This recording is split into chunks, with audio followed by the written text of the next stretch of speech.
What's up, Gator Country? For Richard Johnson, Nick Del Torre here for GCTV. Just wrapped up the second open practice of fall camp. First open practice, we split it up.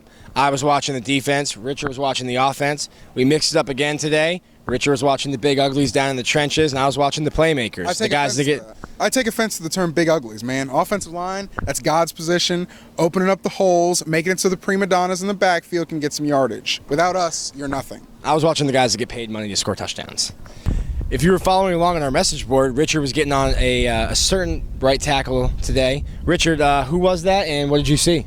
Look, if you're watching the offensive line, you're pretty much only going to notice Trenton Brown, in a sense. You know, the guy is a 6'8", 370-pound, 60-pound mass of humanity.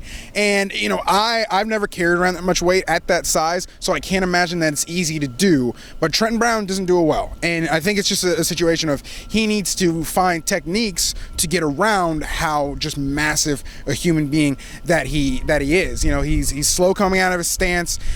On one play, he got to the second level, but he just didn't get good hip position and good body position and wasn't able to seal the linebacker that he was supposed to do, and so the linebacker leaked out to the sideline, strung the play out, and made the tackle. And it's just a situation where he's so big and he's such a good body that people are going to notice him and people are going to look at him, but he's very rough around the edges technique-wise, and he's going to have to learn how to deal with his body.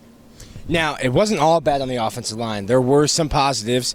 Who are some of the guys that stood out to you in a good way on the offensive line? Again, DJ Humphries, you know, he was going back and forth with Ronald Powell. And Ronald Powell is a guy that has not lost a step since coming off of his second ACL situation. You know, he's back and ready to go. So DJ Humphries is not going against a backup defensive lineman. He's not going against even a diet Ronald Powell. He's getting the full Ronald Powell experience, and he's doing well. He's holding his ground, never giving any ground, relenting. He gets beat, of course. I mean, you know, that's the nature of the game. You're going to get beat a few times, but, you know, I don't have anything negative really to say about DJ Humphries. Okay. Now, there's some other guys. John Jalapeno was back out in full pads today. I mean, they had girdles on today, so not totally full pads, but he seemed to, you know, be participating more. He wasn't hitting, but he was walking through stuff in full pads. There was some offensive lineman stuff going on down at in one of the end zones. They were just walking through stuff at, you know, quarter speed, and Jalapeno was kind of shadowing and giving a look as a defensive lineman. So Jalapeo's in there, and he's getting the verbiage, and he's learning things and teaching up the younger guys. He's just not exactly going full go as we speak right now. And when they scrimmage at the very end, Jalapeno was out in regular tennis shoes and no pads. Now, what about the defensive line? To me, the defensive line was probably the best unit at the first practice. So how did they look today? Well, I mean, of course, when you look at the defensive line, you see Dominic Easley dancing is the first thing you see. Easley. It was a dance party out there today. He was dancing from start to finish. Leon Orr joined him. Marcus May joined him. So maybe he's got a career as a choreographer? Yeah, you know, Easley was out there hyping up the guys, doing his thing.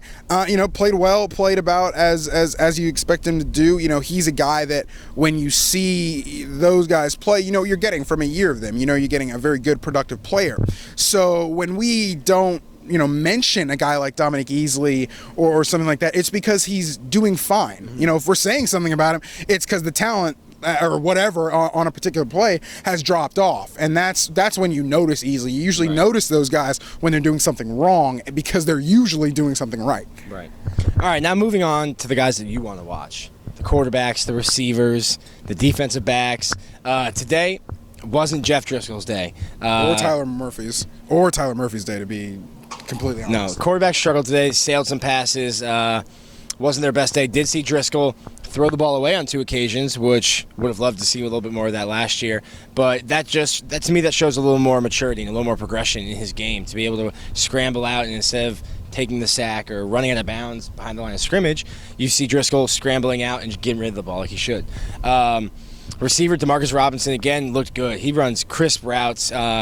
he broke, I think it was Jeremy Brown off today on a comeback route and just left Brown in the dust. Robinson looks good, of course, but you do see the freshman kind of swimming in information a little bit. There was a 2 or 3 play stretch where he lined up on the line of scrimmage and he on the outside near the sideline. And he wasn't sure where he was supposed to be. He looked over at tight ends coach Derek Lewis, who was closest to him. He looked a little lost in a sense in some formations, and maybe that was the reason that Demarcus Robinson was undergoing a little bit of punishment at the end of practice, and ended up barrel rolling the width of the field down and back.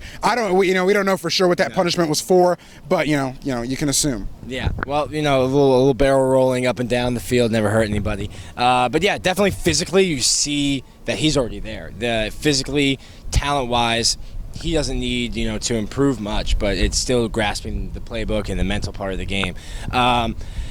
We talked about Driscoll, we talked about the receiver. Real quick before we leave receiver, Fullwood did some nice things out there that I saw. Not as good of a practice as we've been hearing that he's been having, but did some nice things. And Quentin Dunbar, for as much as we talk about Marcus Robinson, Quentin Dunbar is the number one guy on this team, and he's performing that way. He had a very, very nice catch over the middle towards the beginning of practice, and you saw Dunbar is a guy that I'll be looking for because he's got this guy, number 11, breathing down his neck, Demarcus Robinson. And that competition could potentially push him to get better. Right. And if you got 2 really good number 1 receivers, it's better than 1. Yeah, absolutely. And that might be 2 more than they had last year. There it is. And then on the defensive side of the ball, saw a lot of good things from Marcus May today. He was playing fast. He's playing physical. He's playing, I don't want to call him Matt Elam 2.0. We'll call him Matt Elam 1.5. And but he looked good today. I would definitely say that if he hasn't locked it down for sure, then he is locking down one of those starting safety spots. Yeah, at linebacker, Alex Anselm was a guy that impressed us in pass coverage in the first open practice Thursday night. Today, in coming up and defending against the run, not that stout. It does not take on blocks well, and was working on that with outside linebackers coach Jeff Choate and special teams coordinator Jeff Choate was really showing him hand placement, how to take on blocks and shed them, and had some trouble with that, and was got blocked pretty well on Trenton Brown on one particular play. Well, it was a good day overall for the Gators, getting out here in front of a nice handful, nice gathering of fans, getting to work out in the swamp, music playing, let the younger guys get a feel of what it's going to be like to play in front of fans here in Ben Hill Griffin Stadium. For Richard Johnson, Nick Delatorre, GCTV.